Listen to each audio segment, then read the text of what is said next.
Bonjour, voici l'analyse technique du CAC 40 pour la journée du mardi 1er juin 2010 du site boursicoté.com. Aujourd'hui, une séance très volatile, ça ne se voit pas forcément sur les graphes, mais on a eu des beaux mouvements. Nous avons ouvert à 3481,66 points, nous avons marqué un plus haut à 3521,24. Le plus bas est à 3414,5 pour finalement clôturer à 3503,08 points, ce qui nous fait une variation sur la séance de moins 0,13%. Ce que nous pouvons dire sur cette séance, c'est que par rapport à ce que je vous disais hier, qu'il faudrait confirmer à la hausse pour voir si ce mouvement haussier ici pouvait avoir une suite, ce n'a pas été le cas aujourd'hui. On le voit bien, le plus haut a été plus bas que le plus haut d'hier, et le plus bas a été plus bas que le plus bas d'hier. Si on trace une droite de tendance ici sur le plus haut qui vient là, on s'aperçoit qu'en fait on suit là une espèce de résistance. Bon là c'est une très court terme, donc elle n'est pas très significative. On suit une petite résistance ici qu'il faudrait franchir avant d'aller s'attaquer ici à la résistance qui est un peu plus forte. C'est pas une résistance majeure, mais c'est la résistance baissière qui délimite la tendance moyen terme. Ici, il faudrait déjà casser cette mini trendline. Donc, je vais l'effacer pour plus de lisibilité sur le graphe. Voilà. Ce que nous pouvons dire sur cette séance, c'est que nous avons eu très peur dans la matinée, car nous sommes quand même descendus à 3414 points. Dans ce cas, la tendance était assez mal engagée. Je vous rappelle que si on refranchit à la baisse les 38,2, il y a un peu plus de probabilité pour qu'on vienne retracer l'intégralité de la tendance, à savoir venir se reposer ici sur la base, à savoir 3287 points.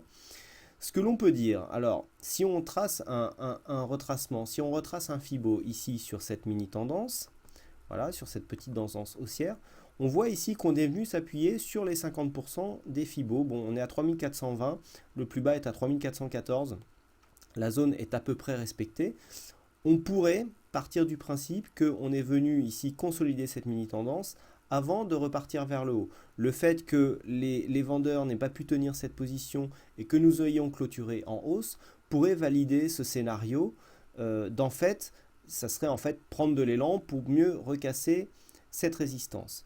C'est jouable, mais il n'y a rien de sûr, surtout que si on regarde ici au niveau des volumes, on n'a pas eu une séance exceptionnelle au vu de la volatilité qui a eu lieu aujourd'hui. Les indicateurs ne nous apportent pas énormément d'indications, pourtant ils indiquent normalement, mais là c'est pas trop le cas. On voit un stochastique ici qui a tendance à refermer son signal d'achat. Alors le signal est relativement bas, on est à 45 points.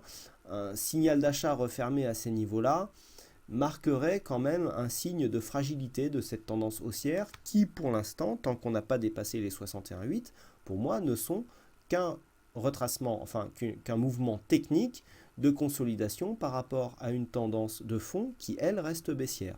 Tant qu'on n'a pas vaincu ici cette ligne avec des volumes, je le dis tous les jours, la tendance reste baissière. Ce que nous pouvons dire donc, c'est que tant que nous n'attaquons pas fortement la zone des 3400 points, que nous ne venons pas combler le gap qui a vu ici la tendance se mettre en place, il n'y a pas pour l'instant beaucoup de risques. Par contre, il ne faudrait pas trop attendre pour s'attaquer ici à cette zone qui est donc délimitée par la résistance baissière dont je vous parle depuis tout à l'heure, et ici une résistance relativement puissante qui est la résistance des 3550 points, d'autant plus qu'elle sera, doublée de la moyenne mobile exponentielle à 20 jours qui délimite pas mal cette tendance baissière depuis, on le voit bien ici, on est venu rebondir dessus. Donc en fait c'est cette zone qui est cruciale. Un échec de franchissement de cette zone pourrait nous reprojeter vers les 3280-90 points. Donc comme j'ai dit tout à l'heure, au niveau des volumes, on est légèrement en dessous de la moyenne malgré la réouverture de Wall Street. Le stochastique qui a tendance à refermer son signal d'achat. La tendance n'est pas fortement haussière. Donc sous 3400 points, on invalide le rebond. On vient retracer ici vers les 3280 points et voir après, on pourra garder une extension des Fibo pour voir. Alors là, il faudra reprendre cette tendance pour voir ici en extension jusqu'où on pourra aller. Pour l'instant, on ne peut pas trop dire. Il faut vraiment valider, soit on casse ici par le bas, ce n'était qu'un rebond technique, qui auront servi aux vendeurs pour shorter, pour reprendre une position, pour repartir encore plus bas.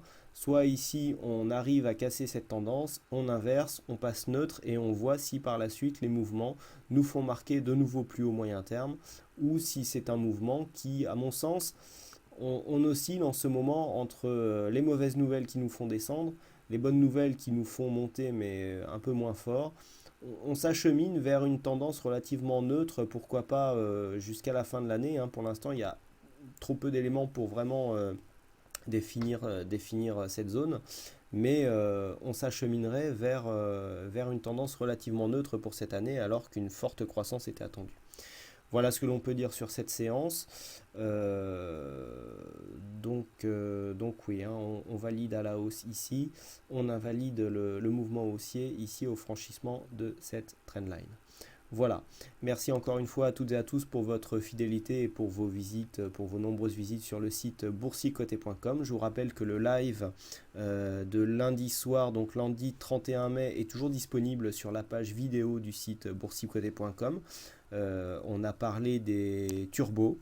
Cette séance a été un peu plus longue que prévu, mais très enrichissante pour certains. Il ne me reste plus qu'à vous souhaiter à toutes et à tous une bonne soirée, bonne chance dans vos trades. À bientôt.